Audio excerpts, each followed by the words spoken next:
بالله من الشيطان الرجيم. بسم الله الرحمن الرحيم. هو الذي جعل لكم الأرض ذلولا فامشوا في مناكبها وكلوا من رزقه وإليه النشور. آمنتم من في السماء أن يخسف بكم الأرض فإذا هي تمور أم أمنتم من في السماء أن يرسل عليكم حاصبا فستعلمون كيف نذير. الحمد لله رب العالمين والصلاة والسلام على سيد المرسلين محمد وآلہ وصحبہ اجمعین وبعد. محترم صدر مجلس جناب حافظ محمد یحییٰ حفظہ اللہ، مرکزی جمعیت اہل حدیث ہند کے ناظم عمومی جناب مولانا اصغر علی امام مہدی سلفی، صوبائی جمعیتوں کے سبھی 23 صوبوں کے صوبائی جمعیتوں کے عمراء اور نظماء، مختلف صوبوں کے مختلف اضلاع کے عمراء اور نظماء، اسٹیج پر تشریف فرما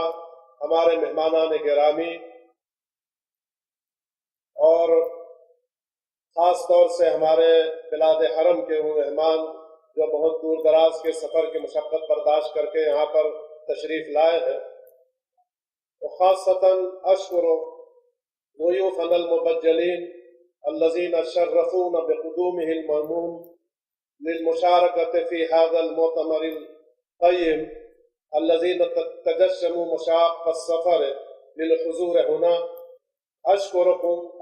حضورکم واسأل اللہ ان یتقبل حضورهم فی هذا المجلس القیم. اور دینی مدارس کے نظماء، دینی مدارس کے ذمہ داران، علماء و فضلاء، اسٹیج پر تشریف فرما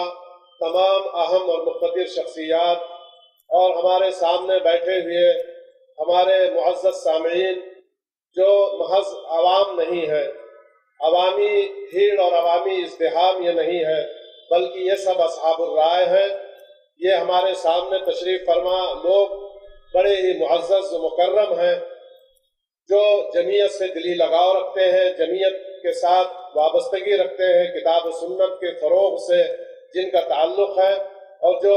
جمعیت کا درد اپنے دل میں رکھتے ہیں. یہی وجہ ہے کہ مختلف علاقوں سے، مختلف صوبوں سے، دور دراز کے مقامات سے یہاں پر سفر کی تکالیف برداشت کر کے یہاں پر آئے ہیں. میں آپ تمام حضرات کا اس مجلس میں استقبال کرتا ہوں، کیونکہ میں اپنے آپ کو کوئی مہمان نہیں سمجھتا، بلکہ میں اپنے کو اس جمعیت کا ایک خادم اور میزبان سمجھتا ہوں. میرا تعلق جیسا کہ تعارف میں بتایا گیا ہے ہندوستان کے پڑوسی ملک نیپال سے ہے. ہندوستان اور نیپال کے درمیان سرحدیں نہیں ہیں، سرحدیں تو ہیں لیکن یہ سرحدیں مفتوح ہیں، ویزا اور پاسپورٹ کی کوئی ضرورت نہیں. اس لیے ہمارے ملک نیپال کے جو سلفی حضرات ہیں وہ جمعیت کے پروگراموں میں بڑے ہی ذوق و شوق کے ساتھ ہمیشہ شرکت کرتے رہے ہیں، اور اس جمعیت کے ساتھ، مرکزی جمعیت اہل حدیث ہند کے ساتھ وہ ہمیشہ دلی لگاؤ رکھتے ہیں. میرے مرحوم چچا خطیب الاسلام علامہ عبدالرؤف رحمانی جھنڈا نگری رحمہ اللہ کا اس جمعیت سے ہمیشہ بہت گہرا تعلق رہا ہے. یہی وجہ ہے کہ جمعیت کی کامیاب ترین کانفرنسوں میں سے ایک نوگڑھ کانفرنس کے وہ صدر خطبہ استقبالیہ تھے، اور اسی کانفرنس سے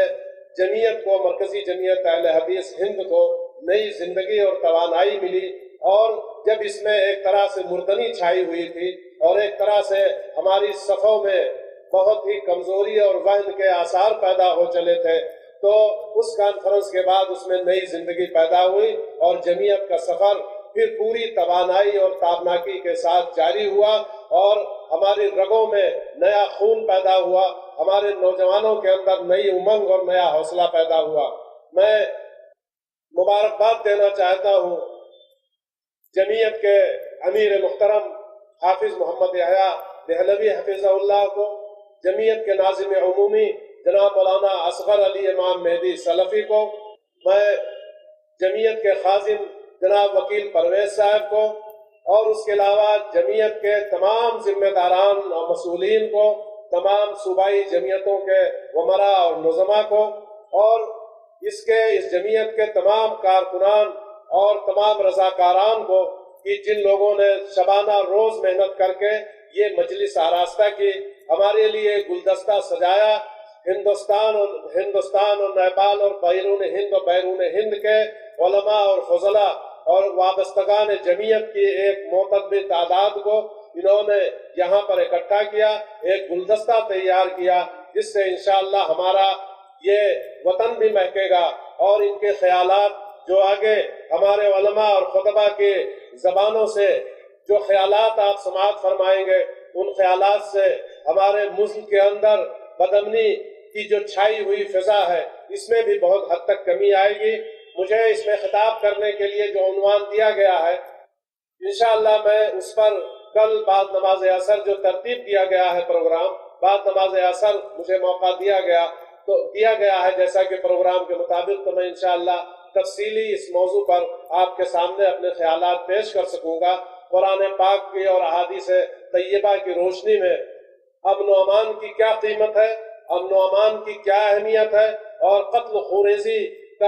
کی اسلام میں کس حد تک ممانعت ہے، اور دہشت گردی اور خوریزی کی اسلام نے کتنی زبردست طریقے سے اور کتنے پرزور انداز میں اسلام نے تردید کی ہے، میں انشاءاللہ قرآن پاک کی آیتوں کی روشنی میں، تاریخی واقعات اور حقائق کی روشنی میں ان باتوں کو رکھوں گا۔ آج صرف اشارتاً کہتا ہوں کہ صرف ہمارا یہ ملک ہندوستان ہی نہیں، پوری دنیا آج دہشت گردی سے پوری طرح سے تڑپ رہی ہے، اور میں مبارکباد اس بات کے لیے بھی دینا چاہتا ہوں جمعیت کے ذمہ داروں کو کہ انہوں نے جس موضوع کا انتخاب کیا ہے ایک اچھوتا موضوع ہے، کیونکہ سماج اور معاشرے کی اصلاح کے لیے یہ بڑے بڑے مجالس، یہ بڑی بڑی کانفرنسیں، یہ بڑے بڑے سیمینار، یہ کتابیں اور اس کے علاوہ یہ مجلات، یہ ساری چیزیں ضروری ہیں، ان کو مانا جا سکتا ہے، لیکن سب سے اہم کردار ان خطبہ کا ہوتا ہے جو اسٹیج کے خطبہ ہوتے ہیں، ہمارے مساجد کے ممبروں کی زینت ہوتے ہیں، جو ہر ہفتے خطاب کرتے ہیں اور ایک ماحول بناتے ہیں، وہ جو ذہن سازی کرتے ہیں اپنے سامعین کی، جو ذہن سازی کرتے ہیں مساجد کے حاضرین کی، جو ذہن سازی کرتے ہیں ان مساجد میں جو لوگ آتے ہیں پابندی کے ساتھ اور جمعہ کا خطبہ سماعت فرماتے ہیں، ان کی یہ بہت بڑی اہمیت کا حامل ہے، اور اس میں مختلف موضوعات اسی سے متعلق ہیں، اور اس کے بعد اس میں بہت سی باتیں بتائی گئی ہیں۔ اسی تعلق سے میں بھی انشاءاللہ موقع اپنا آنے پر کچھ باتیں اپنے خیالات کی شکل میں آپ کے سامنے رکھوں گا، تو میں اس وقت اتنی ہی بات کہنے پر اکتفا کرتا ہوں کہ یہ بہت اہم موضوع ہے، اور علماء اور خطبہ کا کردار بہت اہم ہے۔ ہم نے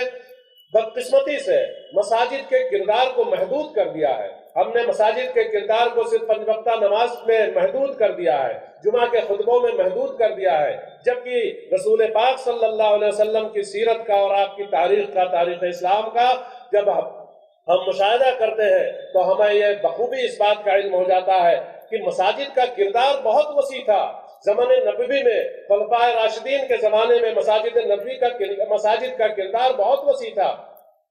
یہی مسجدیں تھیں جہاں سے مسجد نبوی تھی، جہاں سے بڑے اہم فیصلے کیے جاتے تھے، اس کی حیثیت پارلیمنٹ کی تھی، جہاں لوگوں کی رائے معلوم کر کے رسول اکرم صلی اللہ علیہ وسلم بہت اہم فیصلے کرتے تھے، جنگوں کا فیصلہ کیا جاتا تھا، صلح و عاشقی کا فیصلہ کیا جاتا تھا، اور اس کے علاوہ یہی مسجدیں تھیں جس کو قید خانے کی بھی حیثیت ہم سمجھ سکتے ہیں۔ کوئی گرفتار ہو کر آتا تھا اسلام کا باغی تو اسی مسجد نبوی میں قید بھی کیا جاتا تھا، اور یہی مسجد نبوی مہمان خانے کی بھی حیثیت رکھتی تھی کہ جس میں جو باہر کے وفود آتے تھے رسول اکرم صلی اللہ علیہ وسلم اسی میں ان کی میزبانی کرتے تھے، مسجد میں ان کو ٹھہراتے تھے، حتیٰ کہ مسجد میں اپنی عبادت کرنے کا بھی ان کا موقع دیتے تھے، جیسا کہ وہ عبد نجران کے بارے میں آیا ہے۔ تو مساجد کا کردار رسول اکرم صلی اللہ علیہ وسلم کے زمانے میں اور خلفائے راشدین کے زمانے میں بہت وسیع تھا۔ آج ہم نے اس کو محدود کر دیا ہے، اور بدقسمتی سے لوگ بھی یہ سمجھنے لگے ہیں کہ یہ علماء کا کام، یہ مسجد کے اماموں کا کام ہے، 4 رکعت نماز پڑھائیں اور پھر اپنا راستہ لیں، کسی اور معاملے میں ان کو رائے دینے کا حق نہیں۔ تو یہ بتایا جائے گا انشاءاللہ، اگلی نشستوں میں ہمارے فاضل علماء کرام بتائیں گے مساجد کے کردار کتنا اہم ہے، اور میں بھی اپنے موضوع آنے پر، وقت آنے پر اپنے موضوع کی مزید وضاحت کروں گا۔ میں اللہ تبارک و تعالیٰ سے دعا کرتا ہوں کہ اس کانفرنس کو پوری طرح سے کامیابی عطا کرے، اور اس کانفرنس کے جو مقاصد ہیں اس مقصد میں کامیاب ہو، اور آپ لوگوں کا جو سفر دور دراز کے علاقوں سے ہوا ہے، اللہ تبارک و تعالیٰ اس سفر کو قبول فرمائے۔ وآخر دعوانا ان الحمد للہ رب العالمین۔